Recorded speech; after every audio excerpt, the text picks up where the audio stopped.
Your time is valuable. Let's dive into this week's compelling tale, crafted and chronicled just for you. This story begins in the Louisiana town of St. Martinville, where the 10-year-old Jacques Leroux first hears of Pierre Laurent's passing at St. Agnes.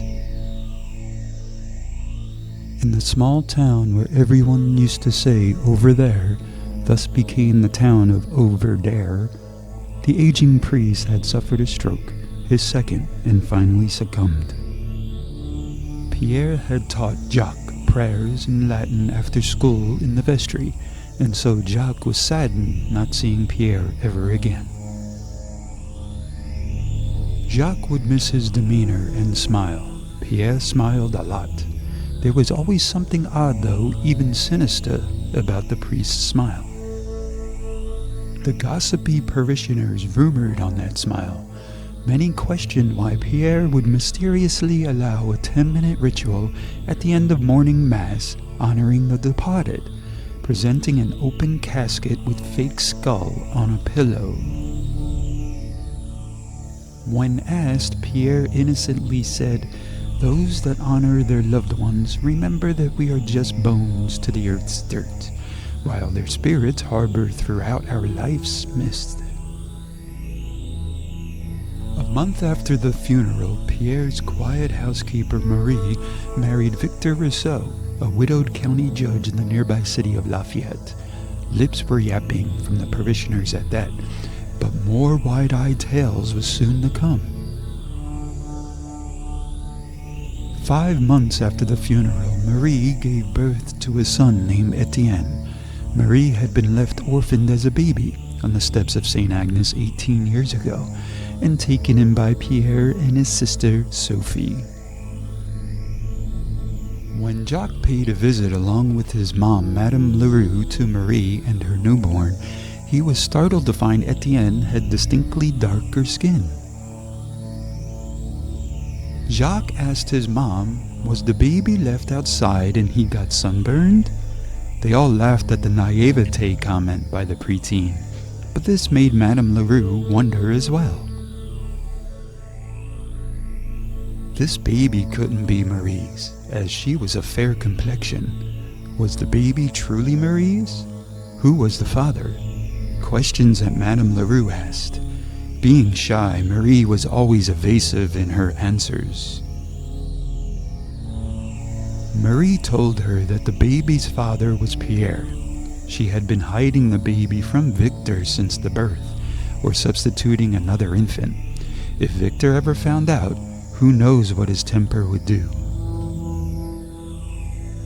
Back at his home, Jacques was told the truth by his mother. He was told of the love letters from the old correspondence between Pierre Laurent and Marie. Madame Leroux went to her desk drawer and showed Jacques the love letters. Written many times starting with "My dear Pierre," she professed her adoring devotion to him and thanked God Victor would never know of her mixed Creole heritage, as she was cursed. Being young, Jacques was curious what she meant by that statement. Marie was hiding about Etienne from everyone.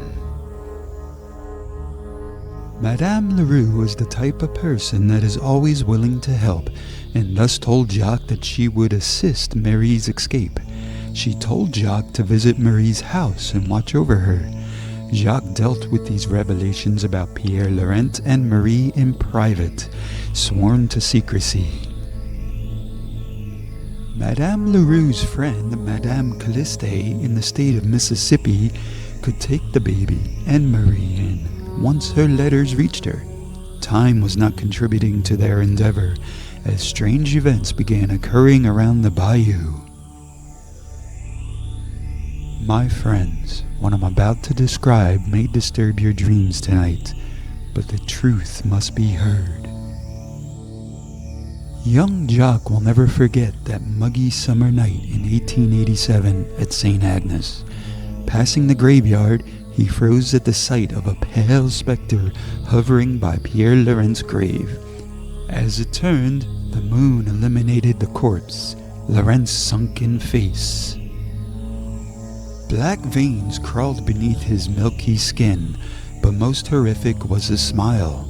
His swollen tongue lolled between rotted teeth, as if delighting in some secret only the damned understand. Jacques fled in terror. But the hauntings had only begun. On one Sunday worship within the rectory walls, Laurent's disembodied voice echoed. His lurid Latin whispers slithered into the ears of all, reciting forbidden rituals no priest should know. And his shadow, that yawning cavernous blackness, would swallow all light when it fell upon you. In attendance in the first pew, the young maid Marie was plagued by visitations, left trembling and stained with cold sweat from Laurent's grave. The next morning, with Jacques walking the mile to the school near the swamp, he heard an anguished wailing. Jacques moved along the bald cypress trees and closer to this mysterious crying, and found Marie laying face down in the water, not moving and apparently drowned. He wanted to make sure, and he laid a hand on her shoulder. Her dead body slowly moved away from his reach. Jacques froze. Then he heard Etienne's crying on the banks. He scooped up the baby, ran back to his mother as fast as he could, and immediately yelled for help to all. Strangely, no one was around. Once he reached home, Jacques gave the baby to his mother, and he collapsed. The baby was not moving. Jacques felt upset that he had failed them, and with that feeling came the nightmares, haunting Jacques for days afterwards. He could still hear Marie suffering. Her cursed, petulant spirit wandered, roaming the bogs. Some claim to have seen her ghost roaming with the bundle clasped tight, as if her arms still cradled her poor dead babe. Her gown soaked in Bayou mud and clotted blood. She wailed for her stolen child until her voice grew hoarse and gurgling. While Madame Leroux comforted Jacques, Victor Rousseau's mental state deteriorated. Old wives' tales abounded that he found out about his dead wife and priest Laurent, and that he took her life and left the baby. At night he took to the foggy cane fields, wide-eyed and raving. His tortured soul knew no rest, as he lit bonfires of all of his wife's belongings, including clothing, letters, and mysterious colored glass-encased potions.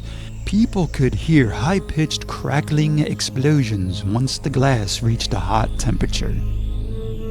He was never seen from again. Some say he was possessed underneath his own land. It was as if skeletal hands had reached up from the soil to claw at his ankles and draw him down to damnation. Jacques wondered if Pierre Laurent, so fascinated by mysticism in life, was now reaching out from beyond the grave.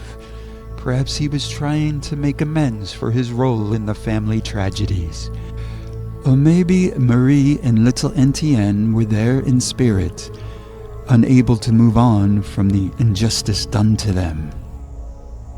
So on hot summer nights like this, one wonders, do the dead remain buried in these bayous? Or do they rise again, hungry, compelled by an urge beyond our understanding? That is the true terror, not just that the dead may walk again, but that they walk with purpose. More weeks passed. One day, Jacques recovered with the help of his mother and counselors. But one day, walking past the swamp waters, he shivered at the thought of what ghosts might linger seeking justice. No one knew the whole truth of what had happened. The dead do not always rest easy in these parts. What people can't believe first as the truth will pardon in a second the unknown. Many months later, it was Pierre's sister Sophie who cleared her brother's name. Sophie told the local newspaper, the Daily Louisiana, Marie had confided to her that Etienne's father was Victor. While still being Pierre's housekeeper, Victor secretly wooed Marie. Sophie found the love letters and rewritten them and showed them to her own brother. Sophie let Pierre think Marie was in love with him. In time, the truth became clear to all. The child Etienne was of mixed black and white heritage. Some parishioners, like Madame Leroux, discarded Sophie's claims and still believed Victor found out and cast Marie out in a rage, rejecting her desperate claims of purity. Heartbroken, Marie had vanished into the Bayou backwaters with her baby. It was now evident, however, both Marie and Victor had African blood in their veins. When Jacques became an adult and began writing as a journalist, he pieced together another secret, that Victor was also an abandoned infant in Lafayette years before Marie. The steps of St. Agnes and other churches harbored many confidential histories. The adopted children of priests, never knowing their own racial origins, is just one of them. Intrigued by this story? Do you have a similar story? Leave a comment. Please subscribe now to ensure you never miss out on our next captivating narrative.